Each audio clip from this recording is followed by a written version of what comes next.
Hello friends, एक और नई कहानी के साथ। योगेश ट्रेन की जनरल बोगी में बर्थ सीट पर सोया हुआ था। गाड़ी रुककर वापस चली तो अचानक उसकी नजर अपनी तलाकशुदा पत्नी रागिनी पर पड़ी। पता नहीं कब वह उसके सामने वाली सीट पर आकर बैठ गई थी। 6 साल बाद वो उसे देख रहा था। बहुत कमजोर हो गई थी। उसने पुरानी सस्ती सी साड़ी पहन रखी थी। न माथे पर बिंदी और न गले में मंगलसूत्र था। क्या उसने अभी तक दूसरा विवाह नहीं किया? क्या अभी तक वह मेरी तरह ही अकेली है?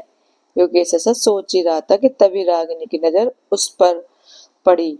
नजर मिली तो योगेश दूसरी तरफ देखने लगा। फिर पता नहीं योगेश के दिमाग में क्या आया कि वह सीट से नीचे उतर आया और रागिनी के पास बैठे लड़के से कहा कि वह ऊपर वाली सीट पर चला जाए। लड़का मान गया। तब योगेश रागिनी के पास बैठ गया। बैठते योगेश बोला, रागिनी कैसी हो? रागिनी नजर न मिलाते हुए खिड़की की तरफ देखते हुए बोला, ठीक हूँ। और आप? योगेश बोला, मैं भी ठीक हूँ और कानपुर जा रहा हूँ। त्योहार होने के कारण रिजर्वेशन सीट नहीं मिली, इसी कारण जनरल बोगी में आना पड़ा। तुम कहाँ जा रही हो? वह बोली, मैं भी कानपुर ही जा रही हूँ। आजकल माँ वहाँ ही बड़े भैया के पास ही है, बीमार है, इसलिए मिलने जा रही हूँ। काफी देर दोनों चुप रहे। फिर योगेश बोला, एक बात पूछूं? रागिनी ने आंखों से ही पूछा, क्या? योगेश संकोच करते हुए पूछा, अभी तक शादी क्यों नहीं की? वह कुछ नहीं बोली। मगर जब योगेश ने दोबारा नहीं पूछा तो रागिनी ने पूछा, आपने की है शादी? योगेश ने भी बिना बोले ना में गर्दन हिला दी। फिर काफी देर तक दोनों चुप रहे, मानो एक दूसरे को परख रहे थे। डिब्बे में कुल्फी बेचने वाला आ गया था। योगेश बोला, खाओगी? रागिनी ने नामे सिर हिला दिया। योगेश ने रिक्वेस्ट करते हुए फिर पूछा, खा लो यार, तुम्हारे साथ मैं भी खा लूंगा। जानता हूँ तुम्हारी सबसे बड़ी कमजोरी कुल्फी है। वह थोड़ा मुस्कुराई तो योगेश ने महसूस किया कि वह अपनी आंखों से बहने वाली आंसुओं को समेटने का प्रयास कर रही है। 5 साल उसके साथ रहा था। जब वह अपने आंसुओं को समेटने का प्रयास करती तो ऐसे ही मुस्कुराया करती। योगेश दूसरी तरफ देखने लगा तो रागिनी चुपके से अपने आंसुओं को पोंछने लगी। फिर वह सहज होकर बोली, एक शर्त पर खाऊंगी। योगेश बोला, क्या शर्त है? तो रागिनी बोली, पैसे मैं दूंगी। योगेश कुछ नहीं बोला। फिर रागिनी ने 2 कुल्फियां खरीद ली और एक कुल्फी योगेश को देते हुए बोली, अब मैं भी कमाने लगी हूँ, एक प्राइवेट स्कूल में पढ़ाती हूँ, महीने के 10,000 मिलते हैं। वो कुल्फी खाते हुए योगेश बोला, तलाक के समय कोर्ट के आदेश पर मैं तुम्हें 30 लाख रुपए दे रहा था। अगर ले लेती तो अपना स्कूल खोल लेती, जबकि तुम बहुत स्वाभिमानी हो। इस जमाने में पैसे के बिना कुछ नहीं होता। वह हंसकर बोली, अगर ले लेती तो अपनी जमीर को क्या जवाब देती? तो ये जमीर रोज कहता कि सिर्फ जिसे छोड़कर आई हो उसी के सहारे पल रही हो। योगेश बोला, तुम बहुत अच्छी हो, मासूम हो। यह एहसास तुम्हें तलाक लेने के बाद मुझे हुआ। तुम यकीन नहीं करोगी, मैं बहुत बदल गया हूँ। पीना बिल्कुल छोड़ दिया है, गुस्सा बिल्कुल नहीं करता, मैं किसी को नीचा दिखाने की कोशिश भी नहीं करता। जो तुम्हें बुरा लगता है था, वो सब बुरी आदतें मैंने छोड़ दी हैं। वह उदास होकर बोला, अब क्या फायदा? जब मैं मना किया करती थी तब आप मेरी एक बात भी नहीं सुनते थे। आपके कारण मैं हमेशा टेंशन में रहती। इसी कारण 2 बार गर्भपात हुआ, वरना आज भी हमारे भी 2 बच्चे होते। एक 8 साल का हो गया होता और दूसरा 6 साल का होता। कहकर वह रो पड़ी।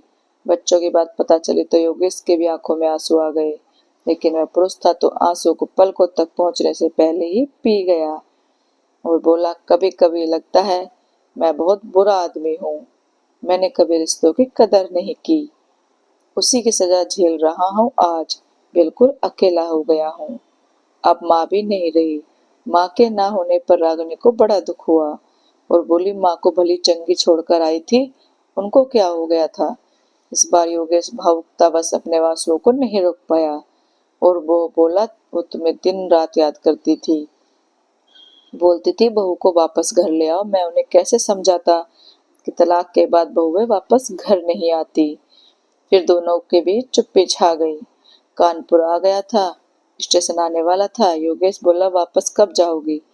रागिनी बोली, आज रात यहीं रुकूंगी, कल की सुबह की ट्रेन से वापस जाऊंगी। फिर वहीं खड़ी हो गई। योगेश भी खड़ा हो गया और पूछा, कितने बजे वाली ट्रेन से वापस जाओगी? रागिनी बोली, हम गरीब लोग हैं, रिजर्वेशन नहीं करा पाते, जनरल डिब्बे में सफर करते हैं, इसलिए जो भी ट्रेन मिलती है टिकट लेकर चढ़ जाते हैं। इतना कहकर वे नीचे उतर गई।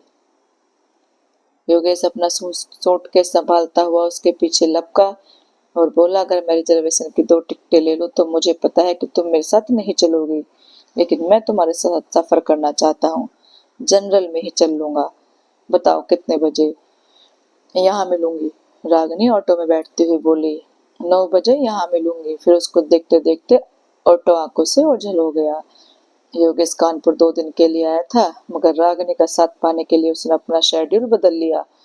उसने जल्दी से अपना बिजनेस का काम पूरा किया और अगले दिन सुबह 8 बजे ही स्टेशन पर पहुंच गया। रागिनी 9 की जगह 10 बजे स्टेशन पहुंची और बोली, आप अभी तक यहीं पर हैं, मैं सोच रही थी कि आप चले गए होंगे। रागिनी बहुत खुश थी, बोली, माँ आप बिल्कुल ठीक है। योगेश बोला, मैं तुम्हारा भी टिकट ले आया हूँ, अब 30 रुपए के टिकट के लिए कुछ कहना मत।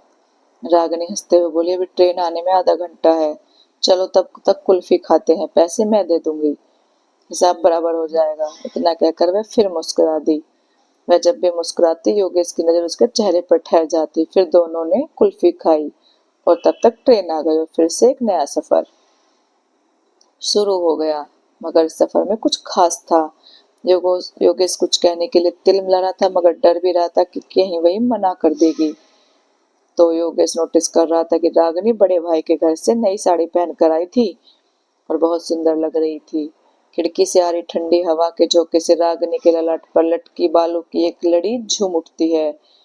उसे ऐसे देखकर योगेश के दिल में एहसास उठता है कि ये औरत कभी उसकी जिंदगी में थी, मगर इसे संभाल कर नहीं रख पाया। योगेश की मनोस्थिति से अनजान रागिनी बोली, क्या हुआ, आप गुमसुम से क्यों हो? दोस्त बनकर ही सही कुछ बात तो कर लो। योगेश बोला, मुझे दोस्ती नहीं चाहिए। रागिनी को झटका सा लगा, बोले, फिर क्यों मेरे साथ सफर करने के लिए उतावले थे आप? योगेश बोला, मुझे तुम चाहिए, हमेशा के लिए, जन्मों जन्मों के लिए, मेरे साथ हंसने के लिए, मेरे साथ रोने के लिए। यह इतनी जल्दी में सारी बातें बोला कि रागिनी बस उसकी मुंह को और देखती रह गई। वह आगे बोला, मैं गलत था, तुम्हारी कदर नहीं कर पाया, मगर तुम्हारे जाने के बाद मुझे मेरी गलतियों का एहसास हो गया, मुझे माफ कर दो, कहकर वह रो पड़ा। रागिनी चुप हो गई, बस उसके चेहरे की तरफ देखे जा रही थी।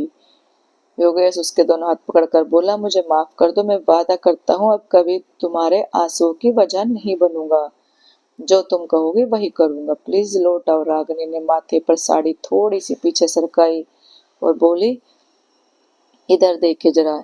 योगेश ने देखा रागिनी ने मांग भर रखी थी।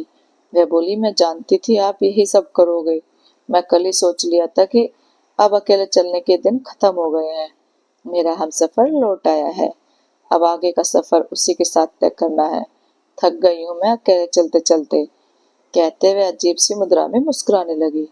योगेश बोला, मैं जानता हूँ जब तेरा दिल रोने को होता है तब तू ऐसे ही मुस्कुराती है, मत रोक इन आंसुओं को, इन्हें बह जाने दो, दिल हल्का हो जाएगा। इतना सुनते ही रागिनी का संयम जवाब दे गया। वह जोर से रोने लगी और डिब्बे के लोग उन्हें देखने लगे, मगर रागिनी ने लोगों की परवाह नहीं की। वह योगेश के कंधे पर सर रखकर रोती रही। कुछ देर बाद रागिनी का गांव आ गया। गाड़ी कुछ पल रुकी, फिर चल पड़ी। रागिनी को अब उतरना ही नहीं था। जिंदगी में एक नया सफर फिर शुरू हो गया। अब उसकी मंजिल मायका नहीं, पिया का घर था, जो वर्षों से उसके लौटने का इंतजार कर रहा था।